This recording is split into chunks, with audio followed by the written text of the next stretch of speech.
Bismillahirrahmanirrahim. Assalamualaikum warahmatullahi wabarakatuh.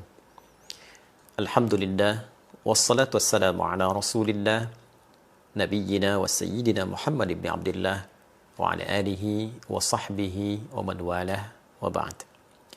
Saudara-saudariku, dimanapun kita semua berada, semoga video ini menemui kita semua dalam keadaan sehat, keadaan yang baik, keadaan yang mulia dalam berkehidupan, dan dibimbing oleh Allah Subhanahu wa Ta'ala untuk melahirkan beragam aktivitas yang bermanfaat serta bernilai untuk dunia dan akhirat kita. Saudara-saudariku, tidak mudah untuk dapat berkontribusi, menyampaikan catatan, pendapat, dan masukan, khususnya terkait dengan situasi, kondisi kehidupan bermasyarakat, berbangsa, bernegara yang kita rasakan hingga detik ini. Butuh waktu 1 pekan, 7 hari kurang lebih untuk mencermati secara bijak, mengamati dengan mendalam, menganalisis berbagai kompleksitas persoalan, baik itu sosial, politik, ekonomi, bahkan spesifik persoalan hukum. Tentunya beragam sudut pandang telah ditampilkan dari sudut pandang analis, tokoh, pengamat di berbagai bidang yang saya memiliki keyakinan insya Allah seluruhnya memiliki harapan yang baik untuk stabilitas bangsa ini, segala hal yang bisa membangun kecerahan berkehidupan, dan tentunya menampilkan semangat berkemajuan di segala aspek kehidupan berbangsa, bermasyarakat, dan bernegara. Dalam konteks ini, izinkan kami memberi dan berbagi catatan dari hasil pengamatan yang tentunya juga boleh jadi teman-teman melihat kondisi yang sama. Dalam sudut pandang kami yang pertama, tentunya dalam kondisi seperti ini, kita diuji. Dan kita sepakat dengan ujian itu, namun kesepakatan kita setidaknya bisa kita alirkan pada satu titik yang memberikan satu gambaran pada kita semua bahwa di titik ini kita memerlukan negarawan. Kita memerlukan sosok-sosok yang menempatkan kepentingan kehidupan bernegara, bermasyarakat, berbangsa di atas kepentingan-kepentingan pribadi, faksi, golongan, ataupun entitas-entitas tertentu. Terlepas dari berbagai macam kepentingannya, keinginannya, persoalannya, kita harus mampu kembali melihat, harus mampu kembali meresapi, merenungi akan perjuangan orang tua kita yang telah mengorbankan darah, keringat, air mata, materi, jiwa yang tak dapat dinilai, yang diwariskan dalam bentuk semangat dan pengetahuan di makam-makam yang bisa kita akses, di pelajaran sejarah yang kita kaji, yang semua pengorbanan itu diharapkan menghadirkan generasi masa depan, anak cucunya, kita semua yang meneruskan semua itu untuk mengisi pembangunan negeri yang telah merdeka ini, negara yang telah berdaulat ini, dalam kebaikan, persatuan, stabilitas, dan kemajuan yang menginspirasi. Tentu jika kesadaran ini kita bangun pada diri kita, dalam aspek apapun itu, tidak akan kita mengorbankan kepentingan yang lebih besar hanya untuk menampilkan keinginan-keinginan terbatas, bisa parsial, bisa individual. Terlalu besar pertaruhannya. Bukankah yang berkorban itu juga orang tua kita semua? Bukankah ada generasi ke depan, anak cucu kita, yang memiliki hak yang sama, bahkan lebih barangkali dibandingkan kita, untuk dapat meneruskan perjuangan dan menikmati kehidupan berbangsa, bernegara, bermasyarakat yang tenang. Dari sudut pandang ini, tentu beragam bentuk persoalan yang dirasakan kita tarik pada dimensi praktikal.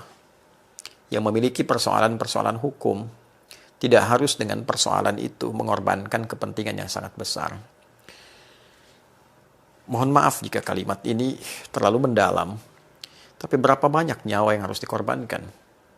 Di samping materi, fasilitas umum, hal-hal yang mendukung kemaslahatan kehidupan bermasyarakat, berbangsa, mesti terkoyak hanya untuk melampiaskan hasrat tertentu. Dalam konteks kehidupan bersosial, apakah diharuskan satu aspirasi, keinginan diiringi dengan bentuk hal-hal yang sifatnya terlihat dan nampak merusak dalam konteks kehidupan yang lebih luas? Dalam kehidupan politik, apakah hasrat untuk meraih kekuasaan, kedudukan, mesti juga dibayar dengan pengorbanan yang luas, bahkan boleh jadi mengiris dan menghancurkan pondasi kehidupan berbangsa dan bernegara? Saya kira kita tidak menginginkan semua itu. Saya yakin semua kita anak bangsa menginginkan kehidupan yang tenang, yang baik. Dan di titik inilah sikap negarawan mesti ditampilkan. Kita membutuhkan, sekali lagi yang pertama, para pemimpin khususnya, para elit. Kita menunggu sifat-sifat negarawan yang sejati itu. Harus dibangun satu sifat kolektif untuk berkonsolidasi di semua aspek elit pemerintahan. Untuk melihat lebih dalam ke belakang, lebih jauh ke depan. Lihat kembali spirit perjuangan membangun bangsa ini. Lihat kembali anak cucu kita yang akan mengisi kehidupan berbangsa bernegara ke depan. Belum cukuplah kedudukan yang dititipkan sampai detik ini. Harta yang dihasilkan sampai detik ini. Kehormatan yang telah diberikan untuk membuat para elit-elit ini bersepakat membangun bangsa dengan suasana yang lebih baik. Ini persoalan yang pertama. Jadi bila semua sudah punya sifat kenegarawanan, walaupun tidak harus akumulatif 100%, saya kira di titik ini kita lebih bisa mengerti dan menyikapi persoalan dengan bijak. Kalimat ini tentu bagi sebagian kalangan awam dirasa masih lebih umum.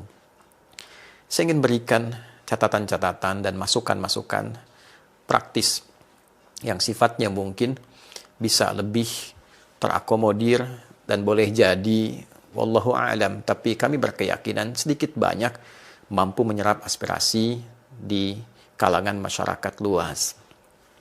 Dalam aspek hukum misalnya, bagi institusi-institusi yang terkait berkelindan dengan penanganan ini, di kepolisian misalnya, penting kiranya melakukan konsolidasi internal untuk bisa menyerap berbagai macam keluhan, kegelisahan, bukan hanya aspirasi yang dihadirkan oleh masyarakat, tapi juga mampu mencatat, mampu mendata keluhan apa saja, kegelisahan apa saja yang dirasakan oleh masyarakat umumnya terkait dengan interaksi yang terhubung dengan tugas-tugas kepolisian di lapangan. Tentu dengan catatan ini, bila kemudian diteruskan untuk membuka ruang komunikasi dengan menyerap segala bentuk kegelisahan, segala bentuk keluhan, atau secara umumnya aspirasi-aspirasi itu yang ditangkap dengan serapan yang baik, membuka ruang komunikasi, dan terjadi ruang dialog dengan masyarakat untuk menerangkan secara terbuka. Saya memiliki keyakinan bahwa setidaknya berbagai bentuk ekspresi-ekspresi yang ditampilkan saat ini, bahkan ada yang terlihat juga cenderung merusak dan sebagainya, itu bisa tereliminasi, termitigasikan, mana memang yang ingin menyalurkan kebutuhannya, mana memang tindakan kriminal yang harus ditindak. Lebih praktikal lagi, tentunya konsolidasi di dalam yang kuat, yang melahirkan satu kekompakan, satu komando untuk mengatasi beragam persoalan dengan cara-cara yang persuasif, yang baik. Ini tentu juga akan lebih cepat mengatasi eskalasi-eskalasi tindakan yang tidak baik yang terus kemudian statistiknya meningkat.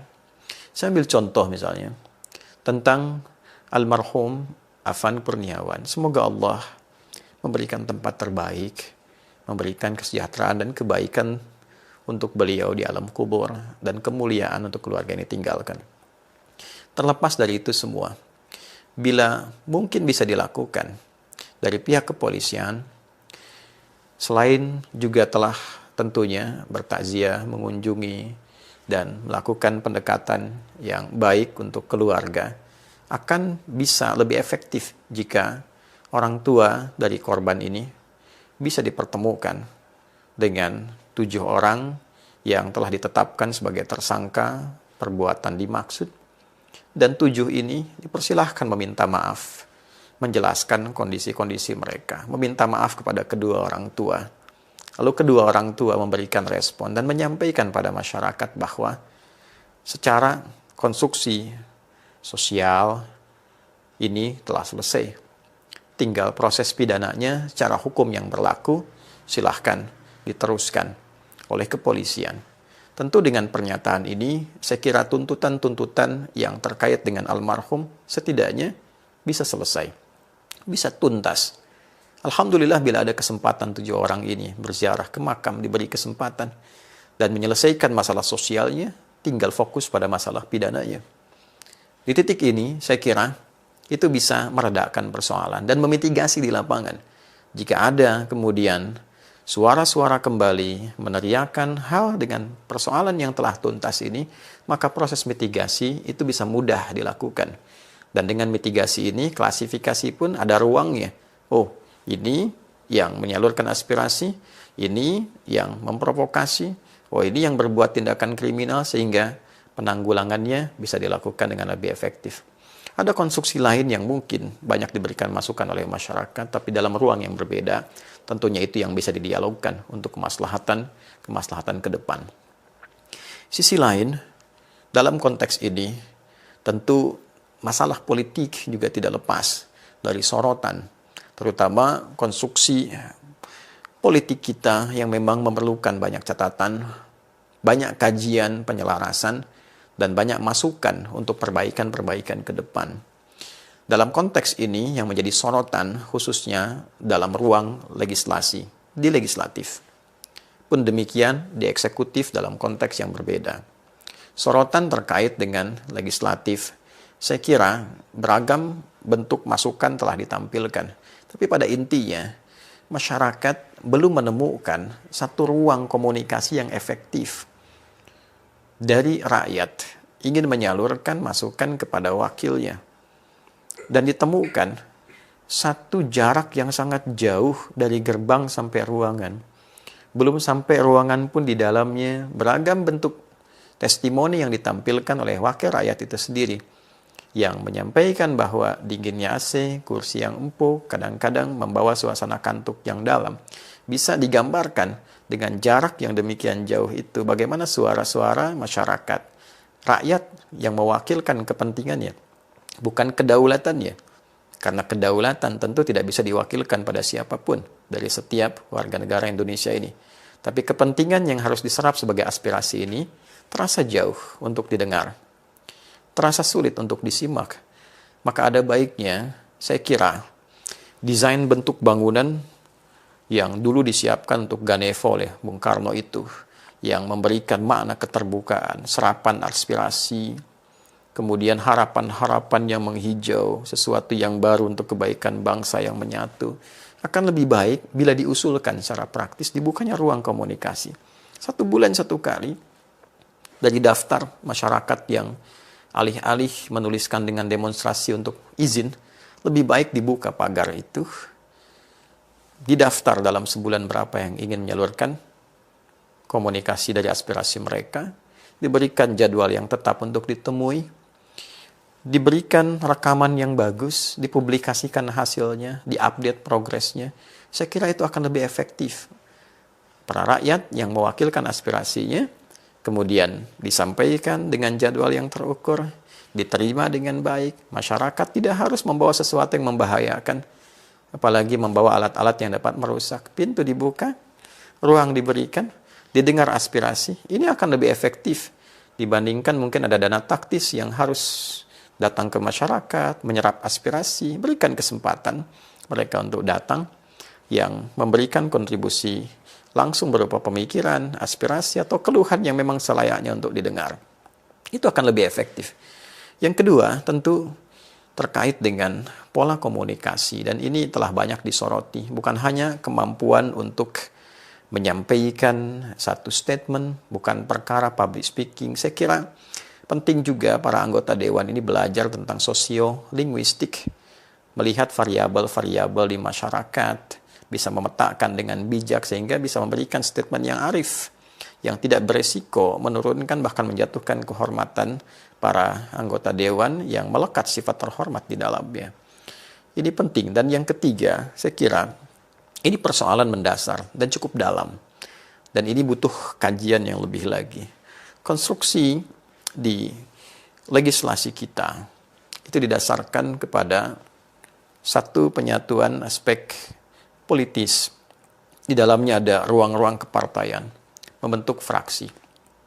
Sementara dalam konteks kepartaian sendiri terlihat dari sudut pandang saat kita melakukan pemilihan umum, baik itu untuk legislatif, pun demikian pemilu untuk kepemimpinan dari level daerah sampai dengan pusat.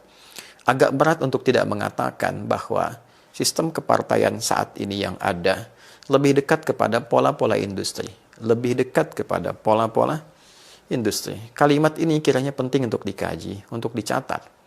Sehingga resiko yang muncul, proses transaksional itu, mau tidak mau potensinya, mau tidak mau, sekali lagi, potensinya akan terlahir. Baik diharapkan atau tidak diharapkan. Kos yang demikian besar untuk masuk. Biaya yang timbul dari situ. Yang kemudian harus dikembalikan entah dengan cara dan formulasi seperti apa. Sehingga pola ini membawa dampak pada kebijakan-kebijakan yang seringkali tidak mudah ya untuk dilakukan, yang seringkali membutuhkan satu bentuk kegiatan-kegiatan untuk sekedar melegitimasi hal-hal yang tadi ingin didapatkan sehingga setidaknya bisa mengembalikan modal-modal yang telah dikeluarkan di awal. Ini menjadi perbincangan rahasia umum yang tersebar di masyarakat. Mungkin ke depan usulannya bagaimana konkretnya? Boleh jadi ke depan itu catatan kami, usulan kami, mungkin unsur DPR ini bisa dibagi dua. Dewan Perwakilan Rakyat bisa dibagi dua unsur. Satu, ada yang mewakili khusus dari aspirasi masyarakat dari daerah-daerah. Itu yang disebut dengan DPD, Dewan Perwakilan Daerah, yang mewakili menyerap aspirasi langsung dari masyarakat, senator-senator itu. Mungkin akan baik bila 580 itu komposisinya bisa dibagi dua. Sehingga bila kita bagi dua, 580 dengan 290. Sekarang formulasi setiap provinsi diambil 4. Dan kadang tidak proporsional. Semua provinsi dengan populasi banyak atau sedikit, semuanya mewakili 4. Mungkin ke depan bisa difikirkan. 290 orang dibagi 38 provinsi dengan dasar proporsi yang jelas, populasi yang banyak, memberikan perwakilan yang cukup proporsional, dikonsep sehingga menyerap nanti kualifikasinya di masyarakat, bukan sekedar memilih tokoh, siapapun punya peluang. Entah itu intelektual, artis, komedian, pelawak, tapi membuat kualifikasi yang jelas. Anda bisa bayangkan menjadi dosen di kampus itu ada 24 syarat. Di antara syaratnya ada kesehatan rohani, kesehatan jasmani, bebas narkoba, ada uji A, uji B, uji C. Dan ini ingin menyerap aspirasi rakyat Indonesia. Kualifikasinya mesti jelas. Tingkat pendidikannya seperti apa, pengenalan terhadap daerahnya bagaimana, penguasaan terhadap masalah-masalah tertentu seperti apa. Jika ini bisa dilakukan, ini akan fokus menyerap kepentingan masyarakat sehingga dalam konteks kehidupan berlegislasi, kepentingan masyarakat akan lebih terwakili. 290 lebihnya, ini bisa dinamakan dengan DPP, Dewan Perwakilan Partai. Jadi DPR dibentuk dari DPD dan DPP.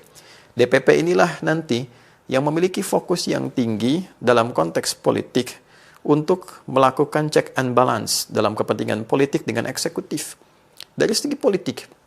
Sehingga dengan itu, saya kira fokusnya akan sama-sama saling berimbangi. Yang satu mengawal jalannya pemerintahan, kebijakan-kebijakan politiknya. Yang satu menyerap aspirasi masyarakat untuk didialogkan, mencari chemistry dengan kepentingan politik yang baik, melahirkan kemaslahatan yang komprehensif. Mungkin boleh jadi bisa diterima ataupun boleh jadi bisa dikaji kembali usulan ini. Tapi dengan cara ini setidaknya cost